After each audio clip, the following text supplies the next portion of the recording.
தலையிலெல்லாம் அந்த சேர் விழுந்துச்சு. அதனால் அவர்கள் என்னை கொலை செய்ய வேண்டும் என்று ஏற்கனவே திட்டமிட்டு அந்த சிறைச்சாலைக்குள்ளேயே அட்டாக் பண்ணி என்கிற அழகிரியினுடைய அடியாள் ஒரு வத்தலக்குண்டு பொதுக்கூட்டத்தில் கொலை செய்ய வந்தார்கள். குளித்தலை பொதுக்கூட்டத்தில் கொலை செய்ய வந்தார்கள். தாம்பரம் பொதுக்கூட்டத்தில் பேசிவிட்டு ரயில் ஏறப்போகும் பொழுது அங்கேயே தாக்க வந்தார்கள். மரணம் எப்பொழுது வேண்டுமானாலும் வரலாம். திட்டமிட்டு ராஜீவ்காந்தி அழைத்து வந்த திமுக காலிகள். நான் அதை ஒரு தகாத வார்த்தையால் அதற்கு பதில் சொன்னேன். பாண்டே மௌனம் காத்தார். நான் ஒலிபெருக்கிக்கு முன்னால் வந்த பொழுது கத்தி கூச்சலிட்ட கூட்டம் இன்னோவா சம்பத் என்று என்னை இழுத்து பேசினார்கள். நாற்காலியெல்லாம் தூக்கி கொண்டு நேரடியாகவே என்னை தாக்க வந்தார்கள். தமிழ்நாட்டில் இப்பொழுது விவாதங்கள் நடத்த முடியாத அளவுக்கு கலவரங்களை கட்டவிழ்த்துவிட்டு தாவேக ஆட்சியில் சட்டம் ஒழுங்கு கட்டுவிட்டது, இதுக்கு தாவேகாவே காரணம் என்று என்னை அம்பாக்குவதற்கு முயற்சிக்கிறார்கள். காணாமல் போய்கொண்டிருக்கிற, கல்லறைக்கு போய்கொண்டிருக்கிற திமுக இன்றைக்கு கலவரத்தை செய்கிறது என்றால் India's #1 QLED TV. Crystal clear picture quality with 3-year replacement warranty. Smart voice, smart entertainment. நான்காம் துண் நேயர்கள் அனைவருக்கும் வணக்கம். இன்று நம் நிகழ்ச்சியின் சிறப்பு விருந்தினர் தாவேகாவின் பரப்பு செயலாளர் திரு நாஞ்சில் சம்பத் அவர்கள் இணைந்துள்ளார். வணக்கம் சார். வணக்கம்.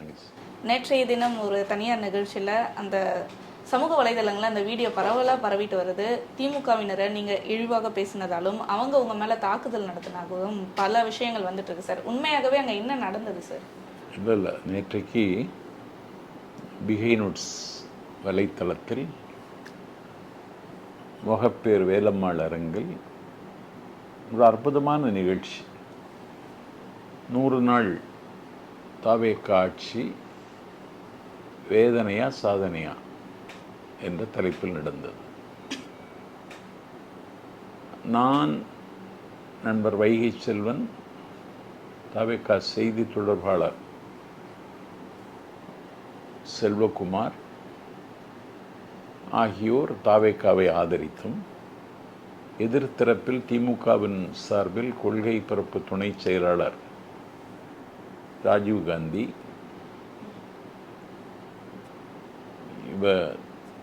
தமிழக நாம் தமிழர் கட்சியிலிருந்து இடும்பவனம் கார்த்திக், அதிமுகவிலிருந்து அந்த கட்சியினுடைய செய்தி தொடர்பாளர் கோவை சத்யன் ஆகியோர் கலந்து கொண்டார்கள். கோவை சத்யன் உரையாற்றியதற்கு பிறகு எங்கள் அணியில் செல்வகுமார் உரையாற்றும் பொழுது திட்டமிட்டு ராஜீவ்காந்தி அழைத்து வந்த திமுக காலிகள் கத்தி சத்தம் போட்டு அவரை பேச அனுமதிக்கவில்லை. அவர் அதையும் தாண்டி பேசி அமர்ந்து விட்டார்.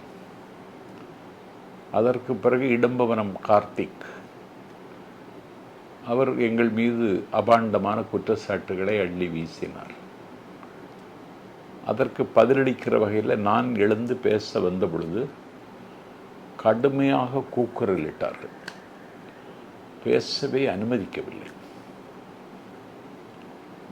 நான் அப்பொழுது நெறியாளராக இருந்த ரங்கராஜ் பாண்டேயிடம் இப்படி சத்தம் போட்டால் நான் எப்படி பேசுவது என்று கேட்டேன். பாண்டே மௌனம் காத்தார். நான் ஒலிபெருக்கிக்கு முன்னால் வந்த பொழுது கத்தி கூச்சலிட்ட கூட்டம் இன்னோவா சம்பத் என்று என்னை இழுத்து பேசினார்கள். ஜெயலலிதா அம்மா முதலமைச்சராக இருந்த பொழுது நான் சுற்றுப்பயணம் செய்வதற்கு ஒரு இன்னோவா கார் தந்தார்கள். எனக்கு பரிசாக தந்ததில்லை, எனக்கு இனாமாகவும் தந்ததில்லை. நான் சுற்றுப்பயணம் செய்வதற்காக தந்த கார். அப்பொழுது கட்சியின் பொருளாளராக இருந்த OPS அவர்கள் பெயரில் தான் அந்த கார் இருந்தது. அந்த காரை நான் அதிமுக விட்டு விலகுங்கும் பொழுது அதிமுக தலைமையிடம் ஒப்படைத்து விட்டேன். இப்பொழுதும் என்னை இன்னோவா சம்பத் என்று இழிவுபடுத்துவதை என்னாலே தாங்கிக் கொள்ள முடியவில்லை. தமிழ்நாட்டினுடைய பொது வாழ்வில் ஒரு சொற்பொழிவாளனாக ஒரு 39 ஆண்டு காலம் பயணிக்கிற நான் ஒரு அப்பழுக்கற்ற வாழ்க்கை வாழுகிற என்னை இப்படி அழுக்காக்குகிறார்கள் என்று எனக்கு கொஞ்சம் கோபம் வரத்தான் செய்தது. நான் அதை ஒரு தகாத வார்த்தையால் அதற்கு பதில் சொன்னேன். அதற்கு பிறகு நாற்காலியெல்லாம் தூக்கி கொண்டு நேரடியாகவே என்னை தாக்க வந்தார்கள். தாவேக்கா தம்பிகள் என்னை சூழ்ந்து நின்று காப்பாற்றினார்கள். என்னுடைய தலையில் சேரெல்லாம் வந்து விழுந்தது. பின்பக்கம் இருந்த அறையில் என்னை பாதுகாப்பாக கொண்டு உட்கார வைத்தார்கள். அவர்களெல்லாம் உரையாற்றி விட்டு போனதற்கு பிறகு நான் இதிலே பதிவு செய்ய வேண்டும் என்று சொல்லி நான் இதை பதிவு செய்தேன். இந்த காரு எனக்கு இனாமாக தரல, நான் கொடுத்துட்டேன். ஆனாலும் என்னை இன்னோவா சம்பத் என்று சொன்னதில் நான் ஆத்திரப்பட்டு ஒரு சொல்லக்கூடாத வார்த்தை சொன்னதுக்கு யாருக்காவது வருத்தம் இருக்குமானால் நான் அதை திரும்ப பெற்றுக்கொள்கிறேன், என்னுடைய வருத்தத்தை தெரிவித்துக் கொள்கிறேன் சொல்லிவிட்டு தான் நான் புறப்பட்டு வந்தேன். ஆகவே தமிழ்நாட்டில் இப்பொழுது விவாதங்கள் நடத்த முடியாத அளவுக்கு கலவரங்களை கட்டவிழ்த்துவிட்டு தாவேக்கா ஆட்சியில் சட்டம் ஒழுங்கு கட்டுவிட்டது, இதுக்கு தாவேக்காவே காரணம் என்று என்னை அம்பாக்குவதற்கு முயற்சிக்கிறார்கள். இந்த சதி செயலுக்கு தமிழ்நாட்டு மக்கள் தகுந்த பதிலடியை வருகிற நாட்களில் கொடுப்பார்கள். ஏன்னா என்ன சொல்றாங்கன்னா, நீங்க வந்து இப்போ ஆளும் கட்சியா இருக்க ஒரே காரணத்தால உங்ககிட்ட அதிகாரம் இருக்குன்றதுக்காக நீங்க எதிர்கட்சியை வந்து இந்த மாதிரி என்ன வேணா பேசலான்ற தைரியம் வந்து உங்களுக்கு இருக்கா? அப்ப நீங்க என்ன பேசினாலும் நாங்க அமைதியா இருக்கணுமான்ற மாதிரி ஒரு இல்லை. எனக்கு அகம்பாவம், அகங்காரம், ஒரு அதிகாரத்தில் இருக்கிற கட்சி என்கிற தோரணையில் எப்பொழுதும் நான் நடந்து கொள்வதில்லை. நான் உப்பை விட எளியவன், காற்றை விட லேசானவன். ஆனால் அந்த இடத்துல ஆபாசமாக பேசின அந்த வார்த்தைகள் கூட நம்ம கேட்டோம். அந்த வீடியோவில் வந்து ஒரு பெண்மணியாக இருக்கட்டும், மற்றவங்க எல்லாருமே பேசுகிறாங்க. அந்த இடத்துல என்ன நடந்தது சார்? உண்மையாக அங்கே அந்த பாண்டே சார் வந்து என்ன பண்ணாரு சார்? அங்கே அந்த நிகழ்ச்சியை வந்து கட்டுப்படுத்த முடிஞ்சது அவங்களால? முடியல, பாண்டாவால் கட்டுப்படுத்த முடியலை. தொடர்ந்து கத்திகிட்டே இருந்தாங்க. அந்த கத்தலுக்கு மத்தியில் தான் வைகை செல்வம் பேசிட்டு அவர் புறப்பட்டு போனார்.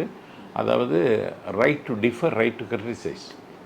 எல்லோரும் அவருடைய கருத்தை சொல்வதற்கு உரிமை உண்டு. காணாமல் போய்கொண்டிருக்கிற, கல்லறைக்கு போய்கொண்டிருக்கிற திமுக இன்றைக்கு கலவரத்தை செய்கிறது என்றால் இது என்ன பொருள் இதில்?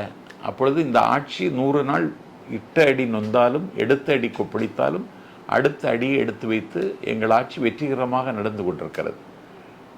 நேற்றைக்கு தென்மண்டல முதல்வர்கள் மகாநாட்டில் தென்மண்டல முதல்வர்கள் அமைப்புக்கு உள்துறை அமைச்சர் அமித்ஷா தலைவர், துணைத் தலைவர் தமிழ்நாட்டின் முதலமைச்சர் விஜய்.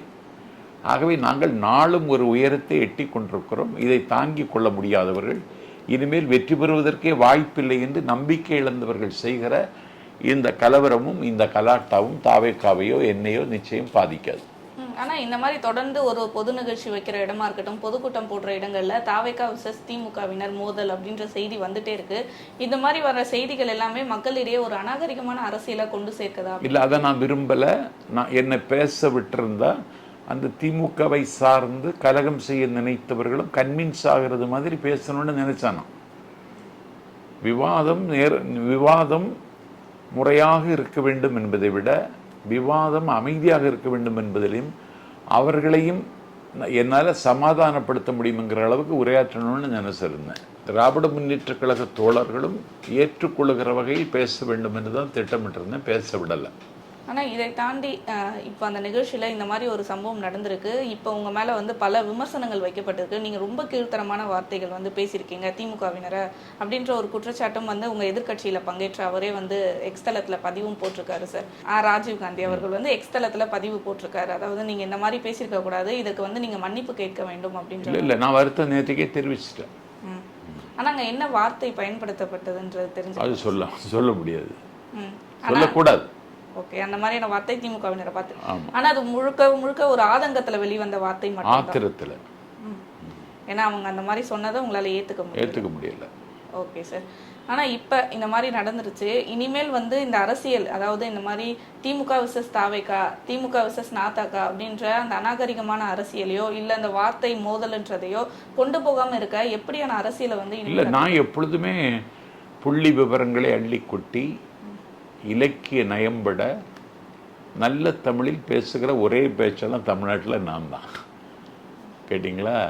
என்னை குறைத்து மதிப்பிடக்கூடியவர்களும் என்னை ஒப்புக்கொள்வார்கள். அதனால் என்னுடைய தமிழ் நடைக்கு ஈடான நடை தமிழ்நாட்டில் யாரும் பயன்படுத்த முடியாது. ஆகவே எங்கள் தலைவரும் அது விரும்புறதில்லை.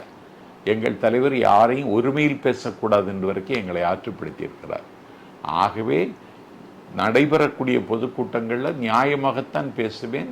எங்கள் தாவேக்காவை நியாயப்படுத்தி பேசுவேன்.